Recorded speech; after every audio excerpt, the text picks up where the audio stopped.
Hello विद्यार्थी, कैसे हो? वेलकम, सुप्रभात। आपका पाठ नंबर 5 चल रहा है दैनिक जीवन में रसायन, जिसकी पिछली क्लास में मैंने आपके लिए लुईस अम्ल और लुईस क्षार किसे कहते हैं इसके बारे में बताया। इसके अलावा मैंने आपको यह समझाया कि लुईस नामक वैज्ञानिक ने अम्ल क्षार को किस प्रकार परिभाषित किया, यानी अम्ल क्षार को लुईस के अनुसार समझाइए या अम्ल क्षार की लुईस संकल्पना को समझाइए, ये बताया। और लुईस अम्ल और लुईस क्षार किसे कहते हैं इसके बारे में बताया। अगला जो इसमें टॉपिक है आज मैं प्रारंभ करने जा रहा हूं, इन अम्ल और क्षार के सामान्य गुण। अम्ल क्षार के सामान्य गुण, तो देखिए इसमें आपके सिलेबस में तो उसने क्या किया, एक ही दे दिया कि यानी सामान्य गुण लिख के और पांचों इसके जो बिंदु हैं, इसके गुण हैं, उनके बारे में बता दिया। मैं इसमें आपको दो प्रश्न बना देता हूं, एक तो सामान्य गुण और एक रासायनिक गुण, यानी अम्ल क्षार के सामान्य गुण लिखिए और अम्ल क्षार के रासायनिक गुण लिखिए। तो देखिए सामान्य गुण तो एक ही होता है, आपको बहुत पहले मैंने डेफिनेशन जब बताई थी उसमें समझाया था कि अम्ल जो होते हैं, ध्यान देना, अम्ल जो होते हैं ये क्या होते हैं, नीले लिटमस पत्र को लाल कर देते हैं, यानी अनीला। अम्ल कैसे होते हैं, अम्ल नीले लिटमस पत्र को लाल कर देते हैं। जबकि जो क्षार होते हैं, क्या होते हैं, क्षार, ये लाल लिटमस पत्र को नीला कर देते हैं। मैंने एक ट्रिक्स आपको बताई थी, ट्रिक्स जो कि अम्ल जो होते हैं वो अनीला होते हैं और क्षार जो होते हैं वो छालानी होते हैं। क्या होते हैं, छालानी। तो अम्ल जो अनीला है, अनीला मतलब होता है अम्ल नीले लिटमस पत्र को लाल कर देते हैं, जबकि क्षार जो होते हैं वो लाल लिटमस पत्र को नीला कर देते हैं। तो इनका एक सामान्य गुण है और एक होते हैं इनके रासायनिक गुण। तो आपके सिलेबस में तो केवल एक ही प्रश्न बनता है कि भाई अम्ल क्षार के सामान्य गुण लिखिए, लेकिन मैं इसको दो तरह से समझा रहा हूं, सामान्य गुण और रासायनिक गुण के आधार पर। तो देखिए सामान्य गुण मैंने स्पष्ट कर दिया है, प्रश्न को नोट कर लेना पहले इसको। तो देखिए प्रश्न लिखना, ध्यान देना प्रिय छात्र छात्राओं, बोर्ड तरफ ध्यान। तो देखिए बच्चों, अम्ल और क्षार, प्रश्न नोट करना, अम्ल तथा क्षार के सामान्य गुण लिखिए। अम्ल तथा क्षार के, अम्ल तथा क्षार के सामान्य गुण लिखिए, यानी अम्ल तथा क्षार के सामान्य गुण लिखिए, यानी अम्ल और जो क्षार हैं इनके सामान्य गुण लिखने हैं। तो सामान्य गुण जनरल गुण। तो देखिए जनरल जो सामान्य होते हैं, तो सामान्य गुण इसके जो मैंने आपको डेफिनेशन में भी बताया था, जब इस पाठ की शुरुआत हुई थी, भाई अम्ल किसे कहते हैं, तो आपको बताया अम्ल जो होते हैं स्वाद में कैसे होते हैं, खट्टे होते हैं, और क्षार जो होते हैं स्वाद में कैसे होते हैं, कड़वे होते हैं। कैसे होते हैं, कड़वे होते हैं। इसके अलावा आपको यह भी बताया गया था कि अम्ल जो होते हैं वो नीले लिटमस पत्र को लाल कर देते हैं। एक तरह से इनका एक प्रारंभिक गुण है, एक प्राइमरी इनकी क्या है, विशेषता है। आई बात समझ में? तो इस बात को आप नोट कर लेना। तो लिखिए, उत्तर डालना और उत्तर डाल के लिख लेना कि अम्ल, लिखना उत्तर लिख के, अम्ल नीले लिटमस पत्र को, कैसे को, नीले लिटमस पत्र को, अम्ल जो होते हैं नीले लिटमस पत्र को, और लिटमस पत्र जो होते हैं ना ये सूचक का कार्य करते हैं, एक इंडेक्स का कार्य करते हैं। तो अम्ल नीले लिटमस पत्र को लाल कर देते हैं, अम्ल नीले लिटमस पत्र को कैसा कर देते हैं, लाल कर देते हैं, लाल कर देते हैं, यानी अनीला हो गया, लाल कर देते हैं। आई बात समझ में? अम्ल नीले लिटमस पत्र को लाल कर देते हैं। जबकि जो क्षार होते हैं, क्या होते हैं, क्षार, बेस जो होते हैं, जो क्षार होते हैं, जबकि क्षार, नोट करना, जबकि क्षार लाल लिटमस पत्र को, कैसे को, लाल लिटमस पत्र को, कई रंग के होते हैं, जबकि क्षार लाल लिटमस पत्र को कैसा कर देते हैं, लाल लिटमस पत्र को, आईवासन पत्र को कैसा कर देते हैं, नीला कर देते हैं। कैसा कर देते हैं, नीला कर देते हैं, नीला कर देते हैं, आईवासन नीला कर देते हैं। तो ये इनका क्या हो गया, एक प्रारंभिक गुण मान लो चाहे सामान्य गुण मान लो, तो ये हो गया। दूसरा जो इसमें प्रश्न बनता है उस प्रश्न नोट कर लो पहले, फिर उसकी व्याख्या करेंगे। तो देखिए प्रिय छात्र छात्राओं कि दूसरा प्रश्न इसमें बनता है कि अम्ल क्षार के, अम्ल तथा क्षार के प्रमुख रासायनिक गुण लिखिए। तो गौर देना, अम्ल तथा क्षार के, अम्ल तथा क्षार के समझना, अम्ल तथा क्षार के, ठीक है ना, अम्ल तथा क्षार के प्रमुख रासायनिक गुण लिखिए। कौन से लिखने हैं? इनके बहुत प्रमुख जो हैं, अम्ल के प्रमुख रासायनिक गुण लिखिए। कैसे गुण लिखने हैं? इनके रासायनिक गुण लिखने। तो ध्यान देना, समझना, बहुत महत्वपूर्ण बात आपको मैं बता रहा हूं, तो नोट करना। अधिकतर प्रश्न इन्हीं रासायनिक गुणों में से ही बोर्ड पूछती है। जो ये रासायनिक गुण हैं इनमें से अधिकतर प्रश्न आपके बोर्ड में आते हैं। तो बहुत महत्वपूर्ण टॉपिक आपका मैं आज प्रारंभ कर रहा हूं। तो देखिए, अम्ल तथा क्षार के प्रमुख रासायनिक गुण लिखिए, ये प्रश्न है।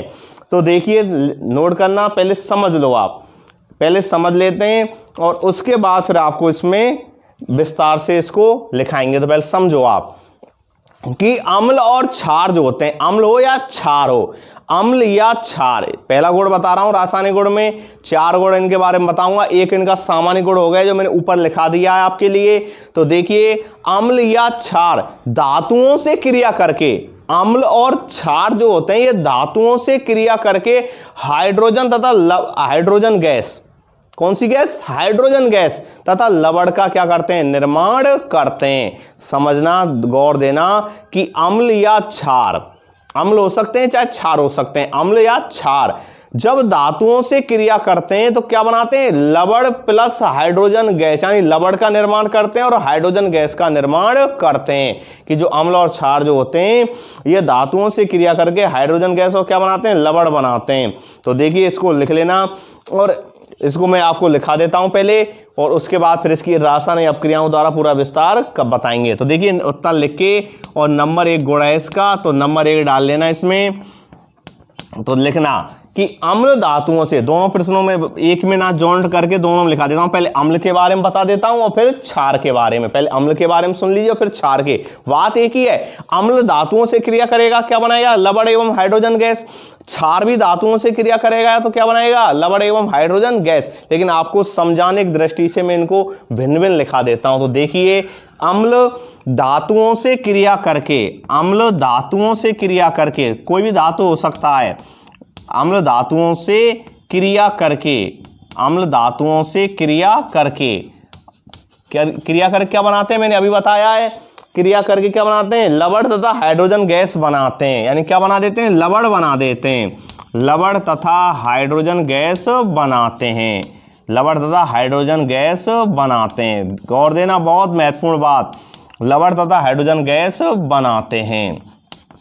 यानी हाइड्रोजन गैस यानी H2, क्या बना देते हैं? H2, लवण तथा हाइड्रोजन गैस बनाते हैं। आई बात समझ में? अब इसमें ध्यान देना कि इस अभिक्रिया को निम्न प्रकार से अभिव्यक्त करते हैं। यानी इस अभिक्रिया को इस प्रकार भी लिख सकते हैं, इस अभिक्रिया को, गौर देना, इस अभिक्रिया को निम्न प्रकार से, कैसे? निम्न प्रकार से अभिव्यक्त करते हैं। इस अभिक्रिया को निम्न प्रकार से, इस अभिक्रिया को निम्न प्रकार से अभिव्यक्त करते हैं, निम्न प्रकार से अभिव्यक्त करते हैं। तो कैसे व्यक्त करते हैं प्रिय छात्र छात्राओं? तो ध्यान देना बोर्ड की तरफ। तो देखिए बच्चों, बहुत महत्वपूर्ण बात, तो इस अभिक्रिया को निम्न प्रकार से अभिव्यक्त करते हैं। कैसे अभिव्यक्त करते हैं? तो देखिए, अम्ल है, कोई भी अम्ल हो सकता है, अम्ल है, चाहे प्रबल चाहे दुर्बल। प्रबल और दुर्बल के बारे में बहुत कुछ मैंने बताया। अम्ल है, कोई क्या है? अम्ल। और किससे क्रिया कर रहा है? धातु से क्रिया कर रहा है। यानी एवज आवर्त सारणी जो है इसमें 118 तत्व पाए जाते हैं और 118 तत्वों में से लगभग अपने यानी 80% लगभग 92 जो तत्व हैं, लगभग 92 तत्व हैं, वो क्या होते हैं? धातु होते हैं। शेष क्या होते हैं? अधातु होते हैं और 7 उपधातु पाए जाते हैं। आगे 118 तत्वों में लगभग 80% जो तत्व हैं इसके, वो कैसे हैं? कौन से होते हैं? लगभग धातु होते हैं, जिनमें धातुओं के गुण पाए जाते हैं। तो लगभग आवर्त सारणी में 92 तत्व, लगभग 92 तत्व जो होते हैं वो धातु होते हैं। आई बात समझ में? यानी बाईं ओर के, जो बाईं ओर के, इधर के जो बाईं ओर के होते हैं वो कैसे होते हैं? धातु होते हैं। और आवर्त सारणी में जो दाईं ओर के होते हैं वो क्या होते हैं? अधातु होते हैं। और इनको धातु और अधातु को पृथक करने वाली टेढ़ी मेढ़ी रेखा होती है, उसको हम क्या बोलते हैं? उपधातुओं के नाम से जानते हैं, जो 7 होते हैं उपधातु। आई बात समझ में? तो ध्यान देना, धातु किन्हें कहते हैं? जिनमें धातुओं के क्या पाए जाते हैं? गुण पाए जाते हैं। अब प्रश्न बनता है, धातुओं के क्या गुण होते हैं? धातु जो होते हैं इनमें क्या होती है, चमक होती है, सोनो रस का गुण पाया जाता है, तन्यता का गुण पाया जाता है। तन्य का मतलब इनको पतले तार के रूप में परिवर्तित किया जा सकता है। उदाहरण के लिए सोना, चांदी, लोहा, अपनी एल्युमिनियम, इनको क्या करते हैं, पीट पीट के हम बहुत पतला बना सकते हैं। और सोने के बारे में तो ये भी बताया गया है, ध्यान देना, कि 1 ग्राम सोने से, मात्र 1 ग्राम सोने से और 2 किलोमीटर लंबा पतला तार बनाया जा सकता है। इतना तन्यता का गुण पाया जाता है। आघात वर्धनीयता होते हैं, यानी इनमें चोट सहन करने क्या होती है, क्षमता होती है। किसी धातु को आप इस तरह पीटते हैं तो आपको पीटने से क्या मना करता है, नहीं करता है। तो इसका मतलब है आघात वर्धनीयता का क्या होता है, गुण होता है। सोनोरस का मतलब है जब किसी धातु को आप पीटते हैं किसी वस्तु से तो उनमें से क्या निकलती है, ध्वनि निकलती है। इसे हम सोनोरस के गुण के नाम से जानते हैं। विद्युत के कैसे होते हैं, सुचालक होते हैं। ऊष्मा के कैसे होते हैं, सुचालक होते हैं। जिनमें ये गुण पाए जाते हैं वो होते हैं धातु, जिनमें ये गुण नहीं पाए जाते हैं वो कैसे होते हैं, अधातु होते हैं। आई बात समझ में? तो देखिए बात चल रही थी आपकी कि अम्ल धातुओं से क्रिया करके लवण तथा क्या बनाते हैं, हाइड्रोजन गैस बनाते हैं। यानी अम्ल धातुओं से क्रिया करके लवण तथा हाइड्रोजन गैस बनाते हैं और इस अभिक्रिया को निम्न प्रकार से अभिव्यक्त करते हैं। अम्ल तथा धातु, यानी अम्ल हो, कोई भी अम्ल हो सकता है या क्षार हो सकता है। जब धातुओं से क्रिया करेगा तो क्या बनाएगा, लवण प्लस क्या बनाएगा, हाइड्रोजन गैस। तो यहाँ मैं लिख रहा हूं कि अम्ल प्लस धातु है, कोई भी धातु हो सकता है। ये क्रिया करके क्या बना देते हैं, लवण प्लस हाइड्रोजन गैस। क्या बना देते हैं, लवण प्लस हाइड्रोजन गैस। यानी लवण और हाइड्रोजन गैस का क्या करते हैं, निर्माण करते हैं। लवण प्लस हाइड्रोजन गैस, मैंने बताया था इस अभिक्रिया को हम निम्न प्रकार से अभिव्यक्त कर सकते हैं। तो किस प्रकार से अभिव्यक्त कर सकते हैं वो चीज़ आप देखिए, वो मैं आपको समझा रहा हूं। तो देखिए अम्ल प्लस धातु और क्रिया करके क्या बना देते हैं, लवण प्लस हाइड्रोजन। अब देखिए इसमें गौर देने वाली जो बात है कि कोई क्या है, धातु, यानी कोई क्या है, अम्ल और कोई क्या है, धातु। तो देखिए अम्ल ले लिया हमने H2SO4, अम्ल क्या ले लिया, H2SO4।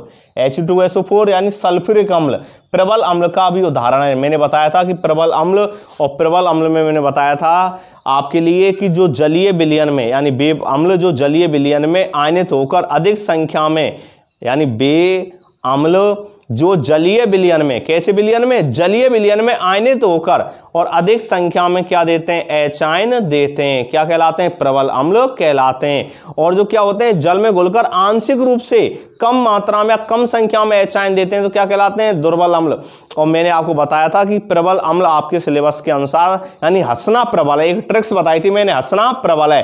हा से क्या होता है, हाइड्रोक्लोरिक अम्ल, सा से क्या होता है, सल्फ्यूरिक अम्ल, और ना से क्या होता है, नाइट्रिक अम्ल। तो मैं एक उदाहरण ले रहा हूं कि H2SO4, और H2SO4 क्या है, एक सल्फ्यूरिक अम्ल है। जब ये धातु से क्रिया करता है, धातु ले लिया हमने, क्या ले लिया, Zn ले लिया, जिंक ले लिया, क्या ले लिया, Zn जिंक। और जिंक जो होता है इसका परमाणु क्रमांक होता है 30। कितना होता है, 30 होता है, ठीक है ना। तो क्रिया करके क्या बना देते हैं, लवण ZnSO4, ZnSO4 प्लस H2, क्या बना देते हैं, प्लस H2, यानी हाइड्रोजन गैस का क्या कर देते हैं, निर्माण कर देते हैं। और आप जानते हैं इस तरह तीर का चिन्ह लगा देना। इस तीर का चिन्ह का मतलब है, यानी गैसें हमेशा कहाँ जाती हैं, ऊपर, वायुमंडल में। तो ये गैसों को मुक्त होने का प्रदर्शन है, यानी वायुमंडल में गैसें क्या हो रही हैं, मुक्त हो रही हैं। और अगर ये तीर का चिन्ह नीचे होता, इस तरह वो भी आ जाता है कभी कभी, इस तरह ध्यान देना, तो इसका मतलब है अवक्षेप। अवक्षेप का मतलब कि कोई जो पदार्थ बना है अभिक्रिया के बाद, तो उसका जो अवक्षेप बना है, तो अवक्षेप उसकी क्या होता है, किसी भी पात्र, बीकर आदि की किस में बैठ जाता है, तली में बैठ जाता है, उसके तल में बैठ जाता है। आइवासन किस में, तल में। तो ये होता है ऊपर की तरफ का मतलब है कि ये मुक्त हो रहा है, ऊपर की तरफ वायुमंडल में जा रहे हैं। और ये नीचे का मतलब होता है कि वो क्या हो रहा है, उसके किसी भी पात्र या जो बीकर है उसके किस में, पेंदे में, उसके तल में क्या है, वो अवक्षेप के रूप में कोई पदार्थ क्या हो गया, जमा हो गया है।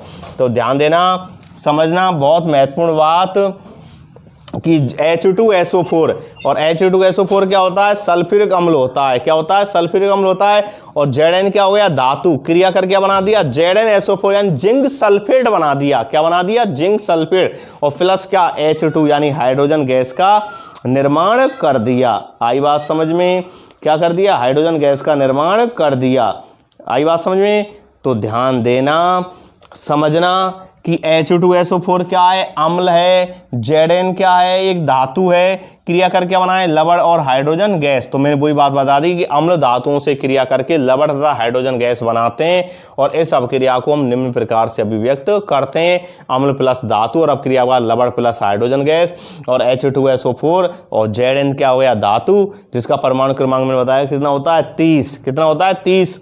और क्या बना दिया, ZnSO4 plus H2, ZnSO4 plus क्या बना दिया, H2 का क्या कर दिया, निर्माण कर दिया। आई बात समझ में। अब चलिए कि यही कारण है, ध्यान देना, यही कारण है कि जो खट्टे पदार्थ होते हैं, अब खट्टे पदार्थों में क्या होता है, अम्ल होता है। आपको बताया जो स्वाद में क्या होते हैं, खट्टे होते हैं, क्या कहलाते हैं, अम्ल कहलाते हैं। तो यही कारण है कि खट्टे पदार्थ जो होते हैं धातुओं से बने बर्तनों में नहीं रखे जाते हैं। आई बात समझ, यही कारण है कि जो खट्टे पदार्थ होते हैं वो धातुओं के बर्तन में नहीं रखे जाते हैं। क्यों, कभी कभी क्या होते हैं, कुछ धातु ऐसे होते हैं जो खट्टे पदार्थों से मिलकर, यानी कुछ धातु ऐसे होते हैं जो खट्टे पदार्थों से मिलकर एक विषैला पदार्थ का क्या कर देते हैं, निर्माण कर देते हैं, एक हानिकारक पदार्थ का क्या कर देते हैं, निर्माण कर देते हैं, और जिसके सेवन से कभी कभी व्यक्ति की क्या हो सकती है, मृत्यु भी हो सकती है। तो यही कारण है कि जो खट्टे पदार्थ हैं या खट्टे पदार्थ हैं, जैसे नींबू में सिट्रिक अम्ल पाया जा रहा है, इमली जो होता है उसमें टार्ट्रिक अम्ल पाया जाता है, संतरा में एस्कॉर्बिक अम्ल पाया जाता है।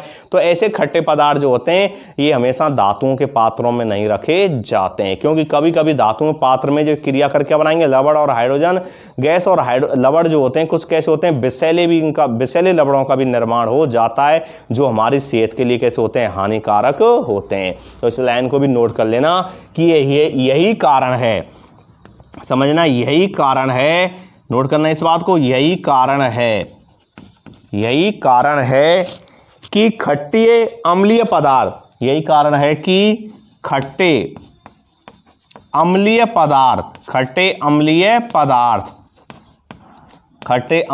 पदार्थ जो होते हैं, अम्लीय पदार्थ आप जानते हैं अम्ल कैसे होते हैं, स्वाद में खट्टे होते हैं, और जो स्वाद में खट्टे होते हैं क्या कहलाते हैं, अम्ल कहलाते हैं।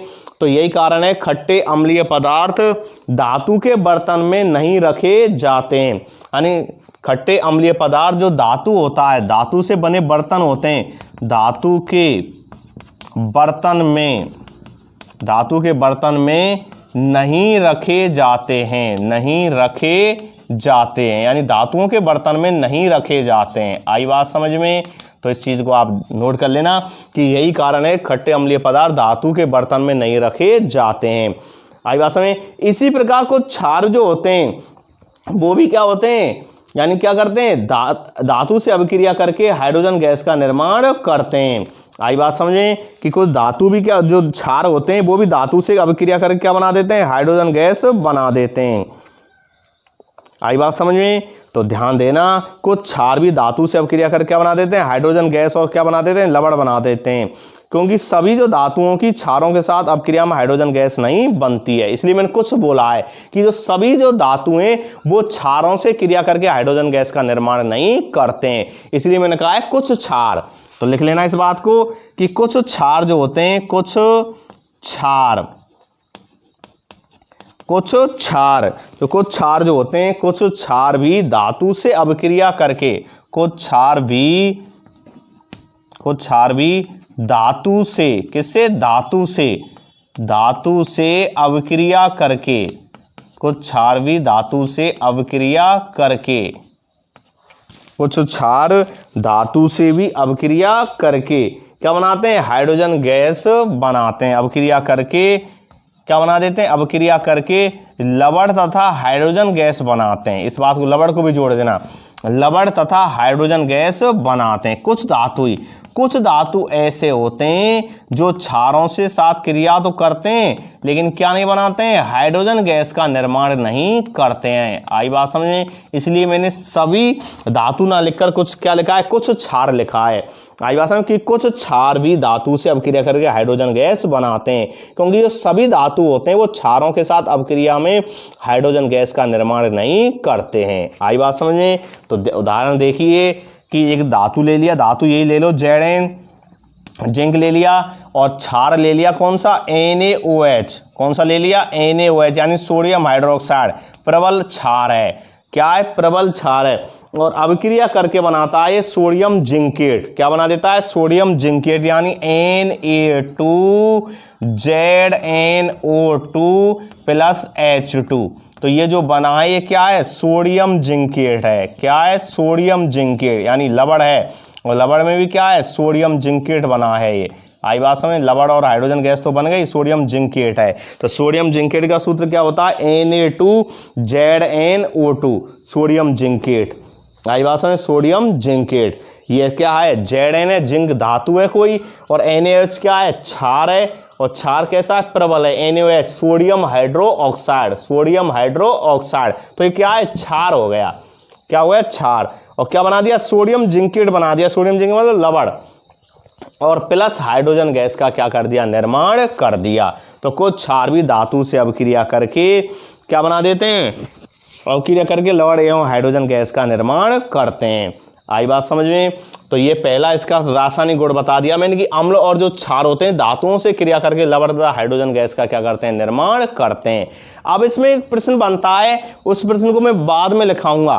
पहले मैं इस प्रश्न को पूरा करूंगा, तब बाद में लिखाऊंगा। तब तक बस आप एक प्रश्न में समझा देता हूं कि भाई कि अम्ल या क्षार जब धातु से क्या करते हैं? अभिक्रिया करते हैं। अम्ल या क्षार जब धातु से क्या करते हैं? अभिक्रिया करते हैं, तो बनने वाली गैस कौन सी है? हाइड्रोजन गैस है। आई भाषा में कौन सी गैस है? हाइड्रोजन गैस है। अभी हम पढ़ रहे हैं भाई लवण और हाइड्रोजन गैस बनते हैं, लेकिन बनने वाली गैस ही हाइड्रोजन है। इसकी जांच कैसे करेंगे कि बनने वाली गैस कौन सी है? हाइड्रोजन ही है। इसकी जांच कैसे करेंगे? तो गौर देना, समझना कि भाई बनने वाली गैस कौन सी है? हाइड्रोजन गैस है। तो इसकी जांच कैसे करेंगे? तो देखिए इसके लिए क्या लेते हैं? ये क्या ले लेते हैं? बीकर ले लेते हैं। क्या ले लेते हैं? बीकर। आई बात में आपके बुक में चित्र बन रहा हुआ है। अभी मैं जो अगला इसको समझाऊंगा, इस प्रश्न को लिखाऊंगा, तब चित्र के द्वारा पूरा आपको विस्तार बताऊंगा। तो फिलहाल में आप इतना समझ लो कि भाई ये क्या लेते हैं? बीकर लेते हैं, ठीक है ना, या परख नली लेते हैं। बीकर लेते हैं, परख नली लेते हैं। तो देखिए जो हमने क्या लिया है? बीकर जो लिया है उसके मुख को कॉर्क जो होता है ढक्कन से क्या कर देते हैं? बंद कर देते हैं। और एक परख नली जो होती है, निकास नली होती है, उसका एक मुख उसमें क्या लगा देते हैं? उसमें अपनी जो परख नली होती है, जो बीकर होता है, परख नली होती है, क्या होता है? बीकर होता है। परख नली में लगा देते हैं। और दूसरा मुख जो होता है साबुन से भरे हुए बिलियन एक टफ होता है साबुन का भरा हुआ, उस टफ में क्या कर देते हैं? लगा देते हैं। आई बात समझ में? और उसमें हम जो अपने परख नली है उसमें हम क्या लेते हैं? जिंक लेते हैं, दानेदार जिंक लेते हैं, और तनु H2SO4 लेते हैं। कुछ समय बाद देखते हैं कि साबुन के बिलियन में हमें बुलबुले बनते हुए दिखाई देते हैं। और इससे मतलब हो रहा है, सिद्ध होता है कि भाई बुलबुले, जब पानी से बुलबुले निकलते हैं इसका मतलब क्या है? कोई गैस बन रही है। यानी पानी से जब कोई गैस निकलती है तो वो बुलबुलों के रूप में निकलती है। और उसके पास एक जांच के लिए भाई बनने वाली गैस कौन सी है? एक जलती हुई क्या ले जाते हैं? मोमबत्ती ले जाते हैं। तो जो मोमबत्ती होती है ये चड़चड़ की ध्वनि के साथ या ये फटफट की ध्वनि के साथ क्या हो जाती है? बुझ जाती है। और इस चड़चड़ ध्वनि या फटफट की ध्वनि को हम पॉप ध्वनि भी कहते हैं। और पॉप ध्वनि भी हमेशा क्या होती है? हाइड्रोजन गैस से ही निकलती है। इसलिए कह सकते हैं कि बनने वाली गैस कौन सी है? हाइड्रोजन गैस है। अगर ऑक्सीजन होती तो मोमबत्ती क्या होती? बहुत तेजी से जलती, क्योंकि आप जानते हैं कि ऑक्सीजन गैस जो होती है वस्तुओं को जलाने में क्या होती है? सहायक होती है। वस्तुओं को जलाने में क्या होती है? सहायक होती है। तो बनने वाली गैस अगर ऑक्सीजन होती तो वे और मोमबत्ती क्या होती? तीव्र गति से जलती। अगर कार्बन डाइऑक्साइड गैस होती तो क्या हो जाती? मोमबत्ती झट से क्या हो जाती? बुझ जाती। लेकिन यहां तो क्या आती है? पॉप ध्वनि आती है। चट या फटफट की ध्वनि उत्पन्न होती है, जिस ध्वनि को हम पॉप ध्वनि के नाम से जानते हैं। तो इससे सिद्ध होता है कि जब धातु क्या होते हैं? अम्ल या क्षार से जब क्रिया करते हैं तो बनने वाली गैस कौन सी होती है? हाइड्रोजन गैस होती है। प्रश्न बनता है भाई सिद्ध कीजिए या समझाइए। सिद्ध कीजिए या समझाइए, या प्रयोग के द्वारा स्पष्ट कीजिए कि जब अम्ल या क्षार क्या करते हैं? परस्पर क्रिया करते हैं। अम्ल या क्षार परस्पर क्या करते हैं? क्रिया करते हैं। अम्ल या क्षार किससे? धातु से क्रिया करते हैं। परस्पर नहीं, अम्ल या क्षार किससे क्रिया करते हैं? अम्ल या क्षार किससे क्रिया करते हैं? यानी धातु से क्रिया करते हैं, अम्ल या क्षार किसी धातु से क्रिया करते हैं तो बनने वाली गैस कौन सी है? हाइड्रोजन गैस है। तो इसके लिए हमने क्या किया? परख नली ले ली, एक निकास नली ले ली, एक साबुन के विलयन से भरा हुआ पात्र ले लिया, इनको यंत्रों को जो भी हमने उपकरण लिए इनको क्या कर दिया? व्यवस्थित कर दिया। और परख नली में हमने दानेदार जिंक लिया, तनु H2SO4 लिया। कुछ समय बाद देखते हैं कि पानी से भरा हुआ जो पात्र है उसमें जो क्या है? गैस जो होती है वो बुलबुलों के रूप में निकलती है। किसके रूप में? बुलबुलों के रूप में गैस निकलती है। और इस गैस की जांच के लिए जो हम क्या लेते हैं? एक जलती हुई मोमबत्ती ले जाते हैं। तो मोमबत्ती जो होती है वो क्या होती है? चढ़ की ध्वनि या फटफट ध्वनि के साथ क्या हो जाती है? बुझ जाती है। और इस जिसको हम पॉप ध्वनि के नाम से जानते हैं। इससे सिद्ध होता है भाई बनने वाली गैस कौन सी है? Hydrogen gas. अगर ऑक्सीजन होती तो मोमबत्ती क्या होती? तीव्र गति से जलती। और अगर कार्बन डाइऑक्साइड होती तो कार्बन डाइऑक्साइड क्या करती है? आपको यानी एक तरह से कंबल की तरह क्या कर लेती है? लपेट लेती है। तो इसलिए बनने वाली गैस कौन सी नहीं है? इसमें कार्बन डाइऑक्साइड भी नहीं है और O2 भी नहीं है, ऑक्सीजन भी नहीं है। तो बनने वाली गैस कौन सी है? हाइड्रोजन। क्यों? हाइड्रोजन गैस ही चढ़ या फटफट की ध्वनि उत्पन्न करती है, इसको हम पॉप ध्वनि के नाम से जानते हैं। आई बात समझ? तो इस प्रश्न को मैं बाद में लिखाऊंगा, जब ये प्रश्न पूरा हो जाएगा ना तब उसको लिखना। आइए फिलहाल में तो आप उसको समझ लो। यानी ये प्रमुख रासायनिक गुण वाला जो प्रश्न चल रहा है ये जब कंप्लीट हो जाएगा ना तब इस प्रश्न को लिखाऊंगा। फिलहाल में आप अपनी मेमोरी में इसको थोड़ा सा बसा लो बस, ठीक है ना। चलते हैं दूसरा इसमें। अब देखिए दूसरा इसका भौतिक गुण। नंबर 1 गुण हो गया कौन सा? कि अम्ल धातुओं से क्रिया करके लवण तथा हाइड्रोजन गैस बनाते हैं और इस सब क्रिया निम्न प्रकार से अभिव्यक्त करते हैं। अम्ल या धातु और क्या बना दिया? लवण प्लस हाइड्रोजन गैस। आई बात समझ में? और क्षार भी क्या करते हैं? धातुओं से क्रिया करके लवण तथा हाइड्रोजन गैस का निर्माण करते हैं। अब सुनिए अगला दूसरा है इसका गुण कि अम्ल जो होते हैं, समझना कि अम्ल जो होते हैं धातु ऑक्साइडों के साथ क्रिया करके, अम्ल जो होते हैं धातु ऑक्साइडों के साथ क्रिया करके लवण तथा जल बनाते हैं। कि जो अम्ल हैं, समझना मेरी बात को, कि जो अम्ल हैं क्या है? अम्ल।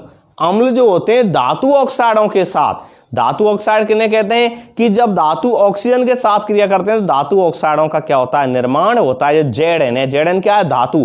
अब ऑक्सीजन से क्रिया करेगा तो Zn प्लस O2 और क्या हो जाएगा? ZnO हो जाएगा, जिंक ऑक्साइड हो जाएगा। तो जिंक ऑक्साइड जो बना है वो क्या है? धातु ऑक्साइड है।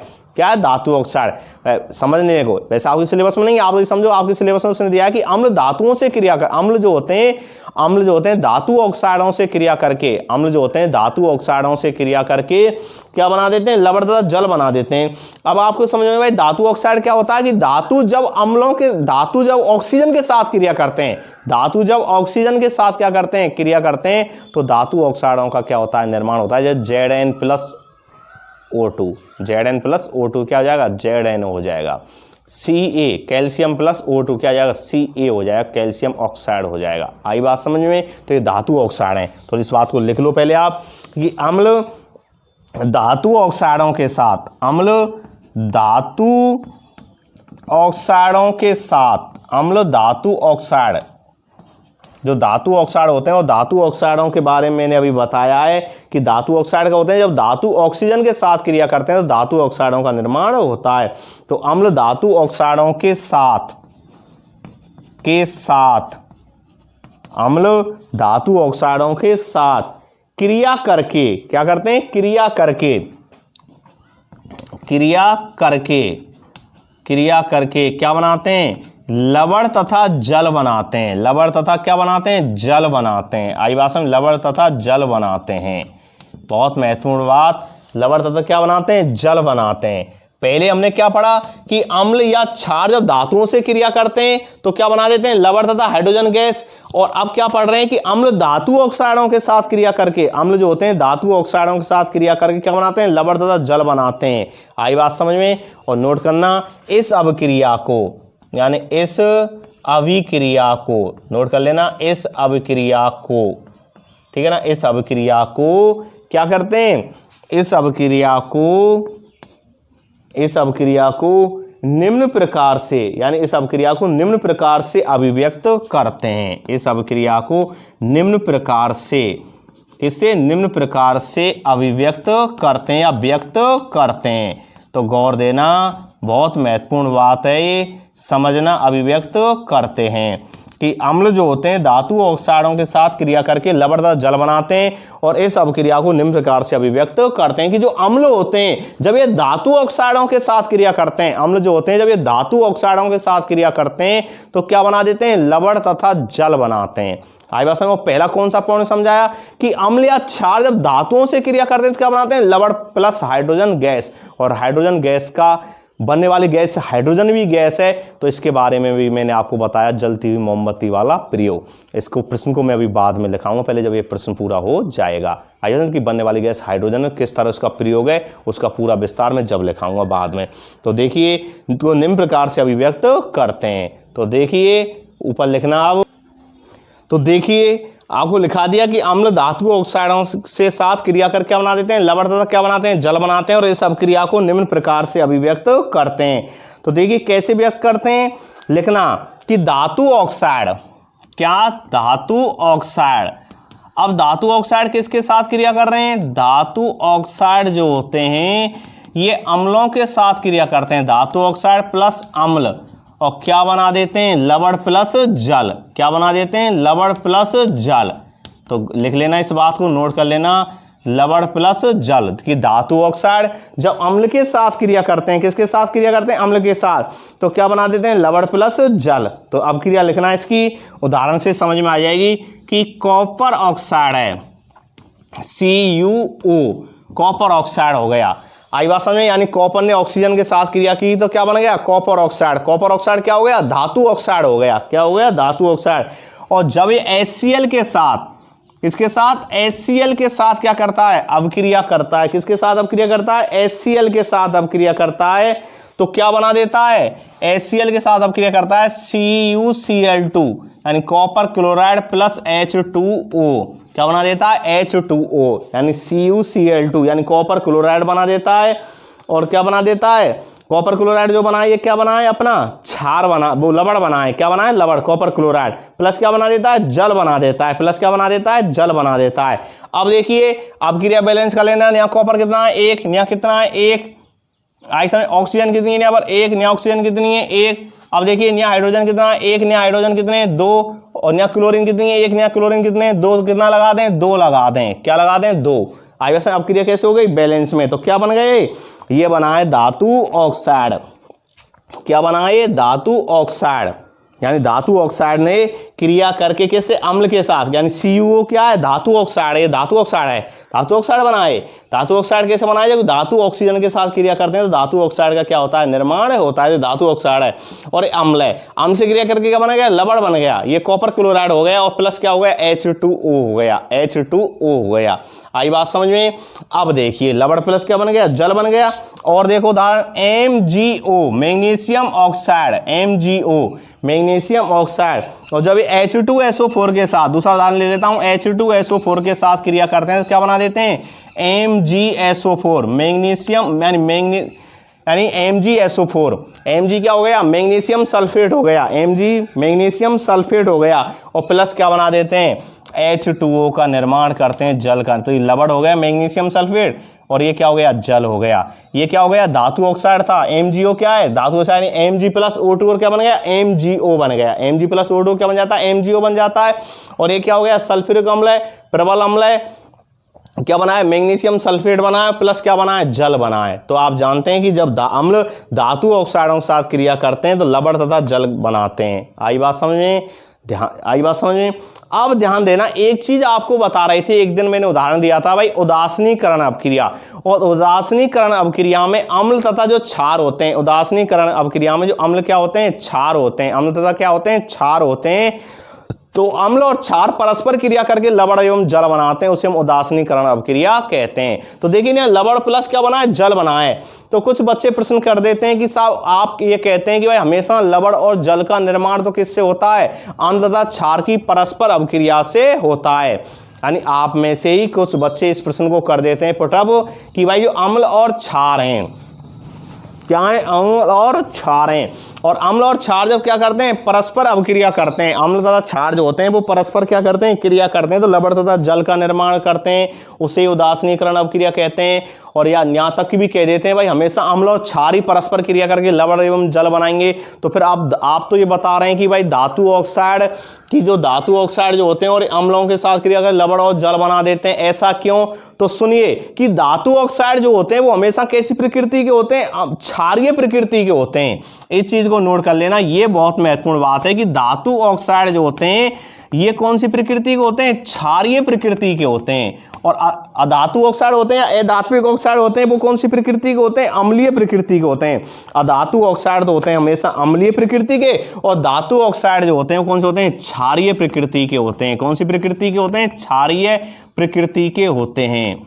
आई बात समझ, धातु ऑक्साइड क्षारीय प्रकृति के होते हैं। बताइए किसकी समझ में नहीं आया? अब तो आ गया। तो देखिए ये क्षारीय प्रकृति के, इसका मतलब क्या हुए, क्षार हुए कि नहीं हुए, और ये क्या है, अम्ल। तो अम्ल और क्षार क्रिया करेंगे तो क्या बनाएंगे, लवण और जल बनाएंगे कि नहीं बनाएंगे, लवण और जल बनाते हैं। तो हमेशा ध्यान रखना कि धातु ऑक्साइड यानी उदासीनीकरण अभिक्रिया जो होती है ना, अम्ल और क्षार ही परस्पर क्रिया करके लवण और जल बनाते हैं।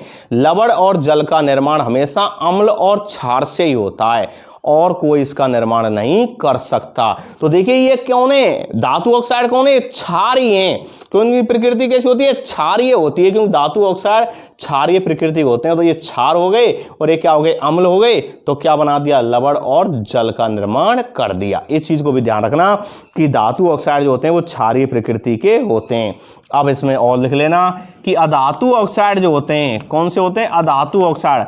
अधातु ऑक्साइड किसे कहते हैं कि अधातु जब ऑक्सीजन के साथ क्रिया करते हैं, अधातु जो होते हैं जब ऑक्सीजन के साथ क्या करते हैं, क्रिया करते हैं, तो अधातु ऑक्साइड क्षारों के साथ क्रिया करके, किसके साथ, अधातु ऑक्साइड क्षारों के साथ, अधातु ऑक्साइड क्षारों के साथ अभिक्रिया करके, यानी अधातु ऑक्साइड क्षारों के साथ अभिक्रिया करके, अभिक्रिया करके और क्या बना देते हैं, अभिक्रिया करके लवण तथा लवण एवं क्या बनाते हैं, जल बनाते हैं, लवण एवं जल बनाते हैं। और इस अभिक्रिया को हम निम्न प्रकार से भी क्या कर सकते हैं, लिख सकते हैं। तो कैसे लिखेंगे, बोर्ड की तरफ नजर देना, ध्यान दीजिए कि मैं बता रहा हूं अधातु ऑक्साइड। और अधातु ऑक्साइड किसे कहते हैं, जब अधातु होते हैं, अधातु जो होते हैं वो क्या करते हैं, ऑक्सीजन के, जैसे कार्बन है, अब कार्बन क्या है, अधातु है, ऑक्सीजन के साथ क्रिया करेगा तो क्या बना देगा, CO2 बना देगा। तो ये क्या हो गया, अधात्विक ऑक्साइड हो गया। कौन सा हो गया, अधात्विक ऑक्साइड हो गया। आई बात समझ, अधातु ऑक्साइड हो गया। आई बात समझे, और लिखना अधातु ऑक्साइड, इसको यानी लिख लेना नीचे, अधातु ऑक्साइड।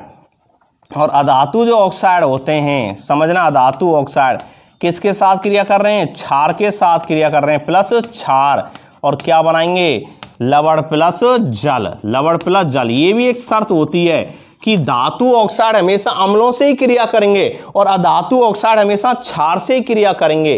क्यों, धातु ऑक्साइड जो होते हैं वो कैसी प्रकृति के होते हैं, क्षारीय प्रकृति के होते हैं, यानी कैसे होते हैं, क्षारीय प्रकृति के। और अम्ल जो है ये तो अम्ल और क्षार मिलकर क्या बना देते हैं, लवण और जल। इसी प्रकार अधातु ऑक्साइड कौन सी प्रकृति के होते हैं, अम्लीय प्रकृति के होते हैं। तो अम्लीय प्रकृति के और जो क्षार है तो लवण और जल बना देते हैं। हमेशा अम्ल अम्ल क्रिया नहीं करते हैं, क्षार क्षार क्रिया नहीं करते हैं। अम्ल या क्षार यानी अम्ल अम्ल क्षार क्षार परस्पर क्रिया नहीं करते हैं। अम्ल किससे क्रिया करेंगे, क्षार से, क्षार किससे क्रिया करेंगे, अम्ल से। इस चीज को भी आप ध्यान रखना। अब इसका एक उदाहरण समझ लो कि उदाहरण से समझ में आ जाए। अधातु ऑक्साइड हो गया CO2, यानी कार्बन क्या होता है, अधातु होता है, और ऑक्सीजन के साथ क्रिया करेगा तो क्या बना देगा, CO2, और ये क्रिया कर रहा है क्षार से।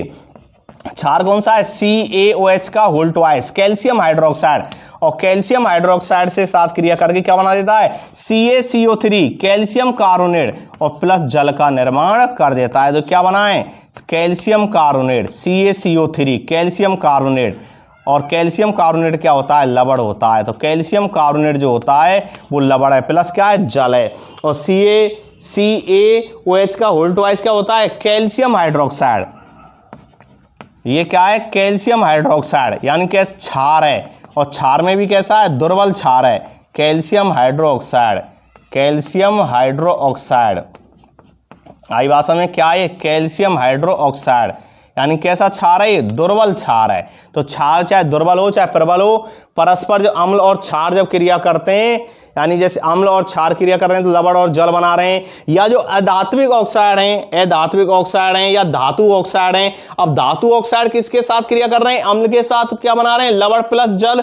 और अधातु ऑक्साइड होते हैं, अधात्विक ऑक्साइड जो होते हैं ये क्षार के साथ क्रिया करके क्या बनाते हैं, लवण और जल। और ध्यान देना, नोट करना इस बात को कि अधात्विक ऑक्साइड जो होते हैं, अधातु ऑक्साइड होते हैं, हमेशा कौन सी प्रकृति के होते हैं, अम्लीय प्रकृति के होते हैं। कौन सी प्रकृति के होते हैं, अम्लीय प्रकृति के होते हैं, या अम्लता के गुण दर्शाते हैं। आई बात समझ में, तो अम्लीय प्रकृति के होते हैं।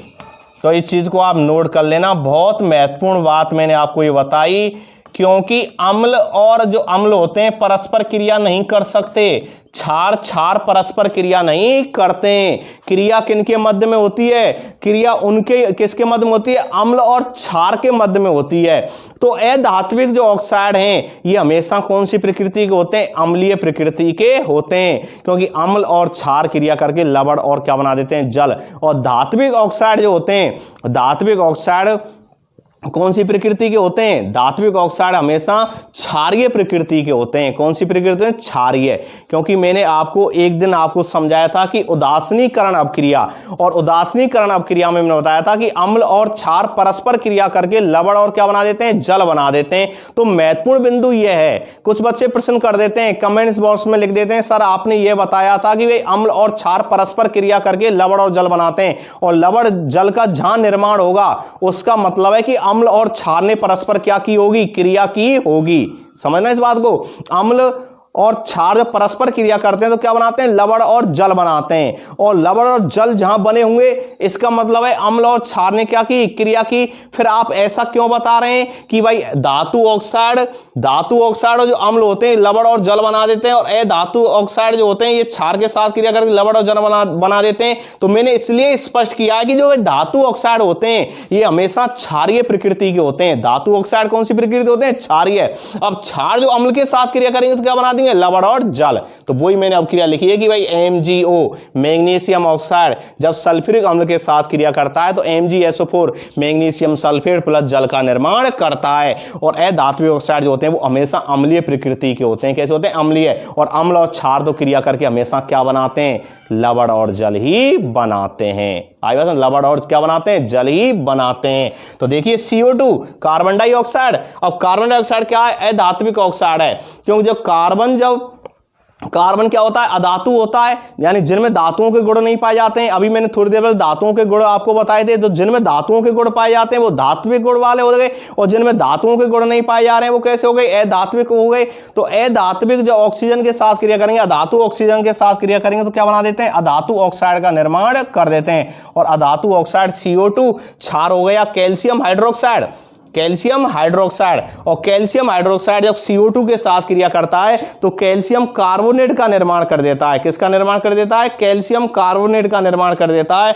और जल, और कैल्शियम कार्बोनेट जो होता है चूना पत्थर होता है, संगमरमर होता है, खड़िया होता है, आदि का क्या है, रासायनिक सूत्र है। प्रश्न आ जाए संगमरमर का रासायनिक सूत्र लिखिए। तो संगमरमर का रासायनिक सूत्र क्या है, CaCO3। चूना पत्थर का भी यही होता है, CaCO3।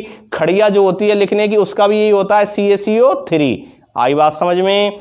तो CaCO3 जो होता है कैल्शियम कार्बोनेट होता है, ये संगमरमर, चूना पत्थर, खड़िया आदि का रासायनिक सूत्र होता है। तो मैंने आज आपके लिए अम्ल क्षार के सामान्य गुण और अम्ल क्षार के रासायनिक गुण के 2 बिंदु आपको स्पष्ट किए।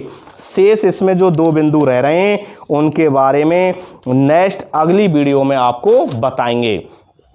तो इसको आप नोटबुक में नोट कर लेना।